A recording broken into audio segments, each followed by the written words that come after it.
Yo, Still Mills, what's the deal, man? Hey, yo, I'm off I'm leaving the plantation right now, man. I'm about to head to the casa to take. Well, I'm gonna go get me a Big Mac first from McDonald's, man. Yo, them reward points for McDonald's, they come in handy in situations like this where you penny pitching and you just want to get something quick. You did something to snack on before you eat whatever you're gonna eat later on in the night, man. But people, we gotta get into this shit, man. And that is Teddy Atlas, man.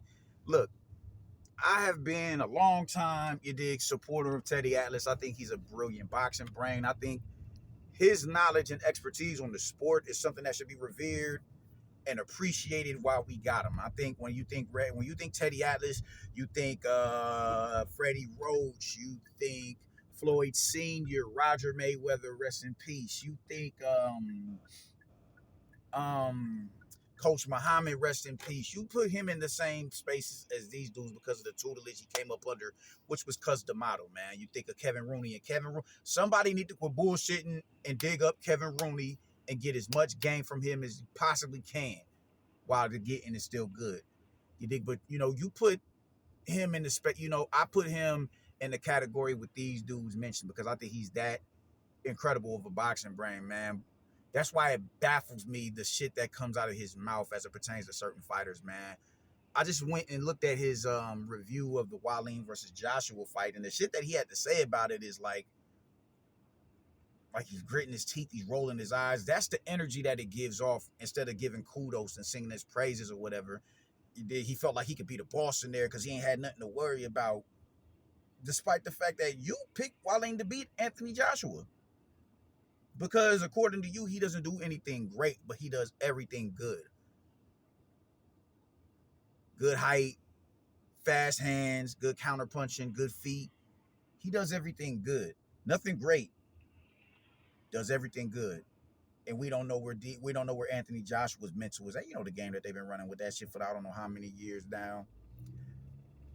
So now he goes in here and he crashed this nigga, and now he felt like he could be the boss, and it's Otto Wallin. You ain't got nothing to worry about with Otto Wallin, despite the fact that you picked him to beat Anthony Joshua. This shit is getting ridiculous, man. And the notion, bro, at this point, you're an honorary LDBC member, Brody. You're an honorary LDBC member. And why do I say that? Because the same talking points and narrative that they're talking, you're talking. I don't know in what universe y'all live in that says Anthony Joshua was saved by Joseph Parker for him beating Deontay Wilder. Because if Deontay Wilder would have hit him with that big right hand, it'd have been What do you think is gonna happen if Deontay Wilder would catches one on the cheek, catches an uppercut in the pocket from a fucking Anthony Joshua? This dude has no stability in his leg. Did y'all see his legs? Y'all see how tiny his legs are in there? It's the weirdest shit in the world. Looking at this dude, it's like, damn, your leg, like, I just feel like this is a meme. Bro, it's a meme. It's a Photoshop picture going, circulating, in boxing spaces or whatever on social media where they cropped the Deontay Wilder's actual legs out and drew legs on him. And it is just, it's a stroke of a pencil or a marker or whatever you want to call it. That's how frail this dude's legs are. And y'all got the nerve to sit here and talk about him in the sense of like, what happens if Anthony Joshua lands flush on him? Like, we gotta we gotta be honest about this, man. Deontay Wilder was stopped twice by a dude who's not even known as a big puncher like that. And Tyson Fury. He got stopped by him brutally twice. Luis Ortiz had your ass in peril. And if you ask me, they extended you an olive branch. And we don't get to forget about how Harold Stonius dropped you and damn near stopped you. I've yet to see that footage. I'm sure we'll see it when Deontay Wilder retires. But I've yet to see that footage. They have done a spectacular job of scrubbing that shit from the internet. Because that shit is nowhere to be found. But we get to sit here and act as if none of this shit happened. None of this shit happened. He's not chinny. He can take a well-placed shot on the chin from the biggest punchers in the division. He can do that. He'll walk Joe Joyce. You think Joe Joyce is going to drop Joe Joyce? He'll knock Joe Joyce out. Dillian White with his left hook up top and to the body, he's going to eat that. He's going to walk right through that. This is Deontay Wilder we talking about, the Bronze Bomber. Talk to me about these other dudes. These dudes, they can't hold Deontay Wilder's jockstrap. This is how a lot of y'all think. This is how a lot of y'all think.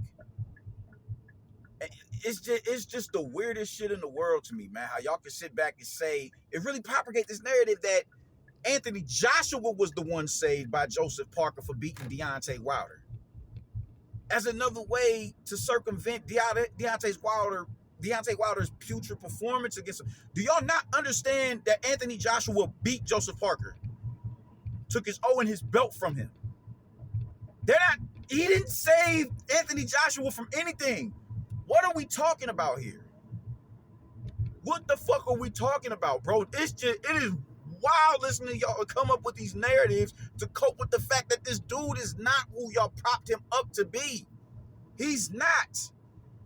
He went in there and got crashed viciously by Joseph Parker. I won't say viciously because it ain't like he was just getting battered in there. He was just getting outworked and outlanded by a dude that Joshua beat, a fresher version of Joseph Parker. But somehow Joseph Parker saved Anthony Joshua from a Deontay Wilder, bro. It's stupid. And Teddy Atlas should know better than to say some goofy shit like this, bro. He didn't save no goddamn Anthony Joshua from no fucking Deontay Wilder. Is this what we do with the passing the cemetery? Is this what we do with fighters to cope with the fact that they lost? If this is a coping mechanism, then just say that. But y'all gotta stop with the propaganda shit, bro, because it's really getting disgusting. This dude was not saved by Joseph Parker. Anthony Joshua was not saved by Joseph Parker. Deontay Wilder was saved by Joseph Parker because there was no point in his career where he was going to be able to land on Anthony Joshua with the same level of fucking vitriol that he landed on Spilka, on Eric Molina, on Brazil, on Luis Ortiz, on Bermain Stavern. These dudes are leagues beneath Anthony Joshua. You're talking about a layered and nuanced fighter in Anthony Joshua. All that in a two-time unified world champion with a really good resume for the division. All of that, all the accolades, the experience, the championship experience, all that shit goes out the window when we talking about Deontay Wilder, though. Who has nothing to offer but a big right hand that y'all just gonna sit here and drag out because he was able to touch Tyson Fury with it. Guess who else was able to touch Tyson Fury with the right hand? Francis Ngannou, who doesn't even have a professional fight as a boxer until he fought Tyson Fury. And he arguably won the match. Stop talking to me about Deontay Wilder being this devil in the ring that he is because he did what he did to Tyson Fury when Francis Ngannou did what he did to Tyson Fury. And better. Fuck out of here, bro. It's ridiculous the narratives that y'all, the game that y'all run is disgusting. It is disgusting, man. Fucking pause, man. Oh, hold up. Pause. I gotta grab my Big Mac. Pause. Yeah, bro. In what universe does somebody who has so much more to offer than here we go right here. Thank you. In what universe do we live? You know, in what universe when somebody has something so much more to offer, he's still deemed the fucking underdog in a fight? How are you the underdog in a fight when you're the more nuanced fighter? You're the sharper fighter. All of the above. You're the underdog in that fight.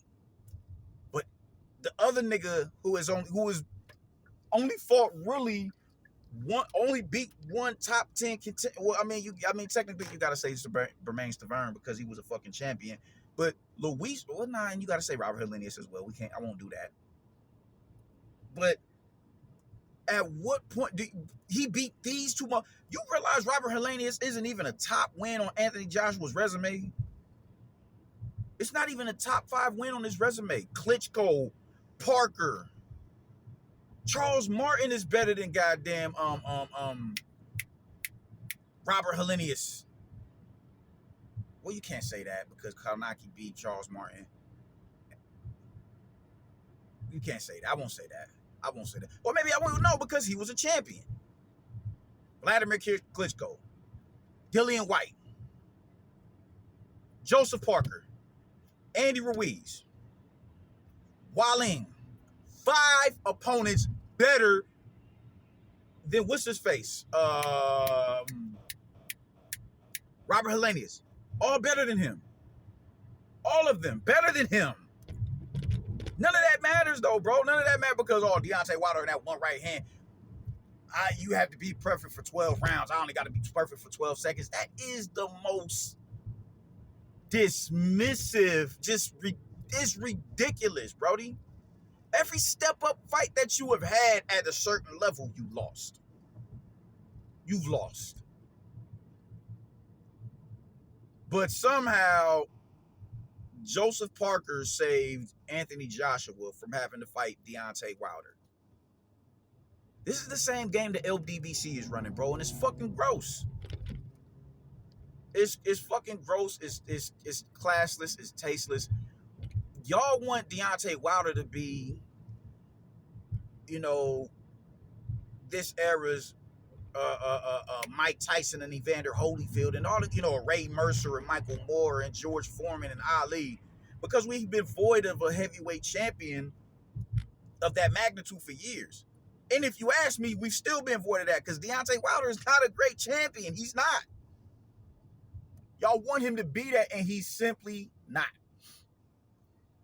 And when you get somebody who is, and they use propaganda tactics and media tactics to slander that man and besmirch that man's name, y'all, that's soothing to y'all. Because we don't have to seek refuge in another heavyweight when we can sit here and denigrate him and embrace the one that we got. They're still running Jedi mind tricks to show Wilder in a certain light that he has never been in. So how dare Teddy Atlas sit here and say Joseph Parker saved Anthony Joshua from fighting Deontay Wilder? That is ridiculous. How dare a dude that Anthony Joshua beat, took his oath from, and his belt, how dare you say he saved him? The dude that Anthony Joshua beat saved Anthony Joshua from fighting the dude that Joseph Parker beat. Do y'all see how ridiculous this shit sounds, man? Teddy Atlas, you know better, Brody. And at this point, I think you just need to go on ahead and stick to MMA. Because you just can't make this shit up, man. I really don't have too much else to say about this other than I'm fucking disgusted, and you ought to be ashamed of yourself. You've been running wild. The Mike Tyson shit you saying he was never that good. Bro, listen, man. Just be a pugnant and a content creator for mixed martial arts, man. And it's unfortunate that we got to say it, but we got to say it. Leave boxing alone, bro. Because the model was sad. Deuces.